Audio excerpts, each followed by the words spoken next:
आज पूरे देश का आम जनमानस सबको लगता है कि मोदी सरकार ने और उत्तर प्रदेश में योगी सरकार ने मिलकर के उन सभी समस्याओं का समाधान किया है जो देश की जनता की मांग थी।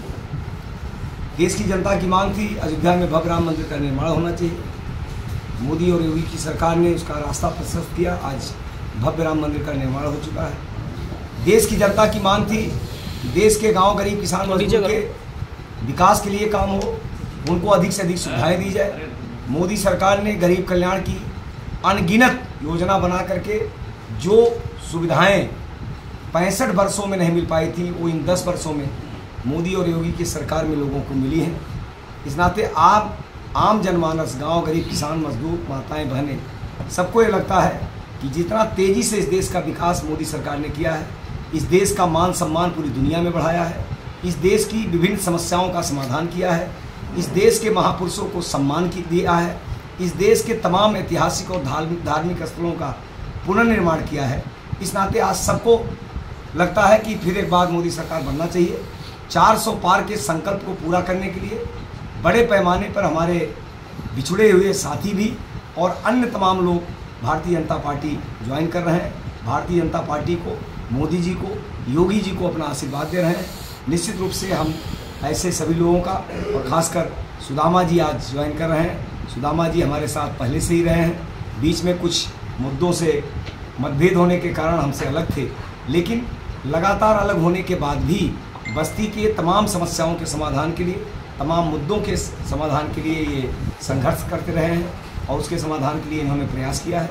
आज हम सब भारतीय जनता पार्टी में आपका स्वागत करते हैं। कल महेंद्र जो विधायक है महेंद्र यादव, कल कई राजपूत लोगों को अपने पार्टी में शामिल किया और दावा किया कि भाजपा से विमुख होकर आए हैं। क्या अब ये तो उनको पता है कि समाजवादी पार्टी से कितने लोग विमुख होकर के पिछले 2 महीनों में भारतीय जनता पार्टी ज्वाइन कर चुके हैं। रही बात भाजपा में, उसमें जो भी नाम दिए हैं, एक भी नाम भाजपा का कोई कार्यकर्ता है, पदाधिकारी रहा है तो आप हमको साबित कर दीजिए।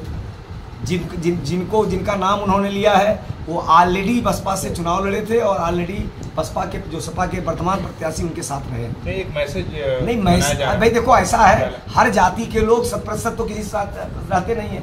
हर जाति के लोग हर पार्टी में नेता हैं, तो स्वाभाविक वो पहले से उनके साथ थे।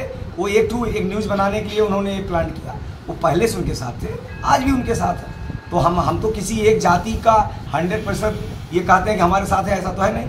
लेकिन राष्ट्र के नाम पर, देश के नाम पर, विकास के नाम पर सभी जाति के लोग बड़ी संख्या में बहुमत में भारतीय जनता पार्टी को आशीर्वाद दे रहे हैं। सपा के कैंडिडेट चुनौती देकर कह रहे हैं कि मैं सपा के गढ़वाली गांव में भी जाके सभा करके दिखाऊंगा, इसको लेके क्या? उन्होंने सभा, देखिए ऐसा है, हमारा एजेंडा क्लियर है।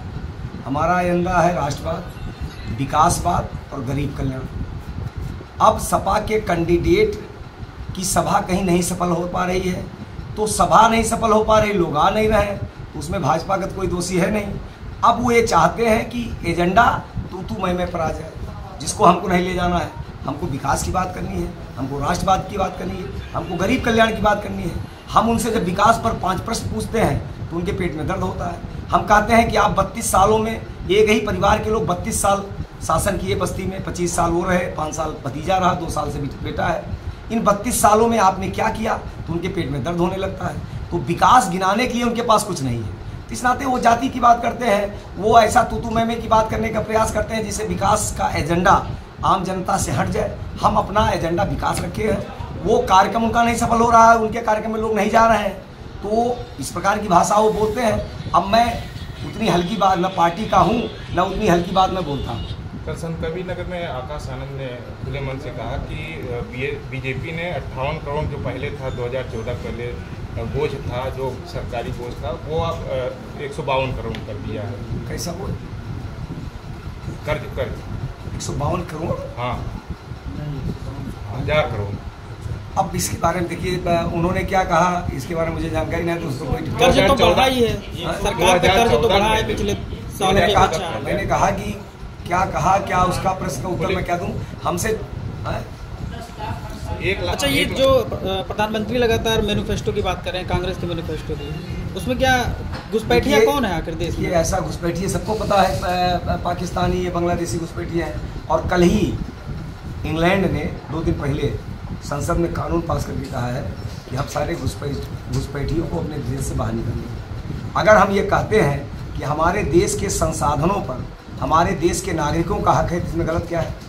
हम पाकिस्तान के घुसपैठियों को, बांग्लादेश के घुसपैठियों को, अगल बगल के घुसपैठियों को अपने यहाँ पर अपने ही संसाधनों में से अगर उनको हिस्सा देंगे तो अपने यहाँ रहने वाले लोगों को नुकसान होगा कि नहीं होगा?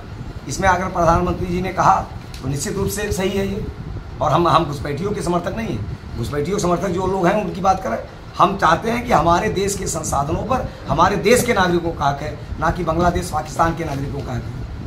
तो क्या विपक्ष अगर सरकार सत्ता में आती है तो क्या देश का इस्लामीकरण करने की मंशा है उनकी? देखिए, उनकी मंशा तो सब लोग जानते हैं। पिछले समय भी उनकी क्या मंशा रही है। जिस प्रकार वो तुष्टीकरण करते हैं विकास योजनाओं में, आपको याद होगा, उन्हीं की पार्टी के प्राइम मिनिस्टर ने अपने लोकसभा में और अपने भाषणों में कहा था कि देश के संसाधनों पर पहला हक अल्पसंख्यकों का है।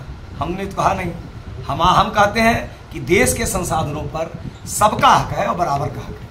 तो क्या मंगलसूत्र भी छीन लिया जाएगा, ऐसा कुछ? अभी तो कांग्रेस पार्टी ने कहा कि सभी की प्रॉपर्टी की हम जांच कराएंगे, स्कैन कराएंगे और उसको समान रूप से सब में बांट देंगे। तो सभी की प्रॉपर्टी में मंगलसूत्र भी आता है, जेवरात भी आते हैं। ये तो उनके मैनिफेस्टो में आप पढ़ लीजिए कि हम सभी की प्रॉपर्टी का मूल्यांकन करेंगे और राहुल गांधी ने कहा स्कैन भी करवाएंगे। कहीं अगर छुपा के रखा हो तो मशीन से हम खोज लेंगे और खोज करके सब में समान रूप से बांट देंगे। प्रियंका गांधी कह रही है 400 पार का नारा अब तड़ी पार में बदलेगा, जनता बदलेगी। ये प्रियंका गांधी जी क्या कहती हैं, राहुल गांधी जी कहते हैं, देश की जनता उसको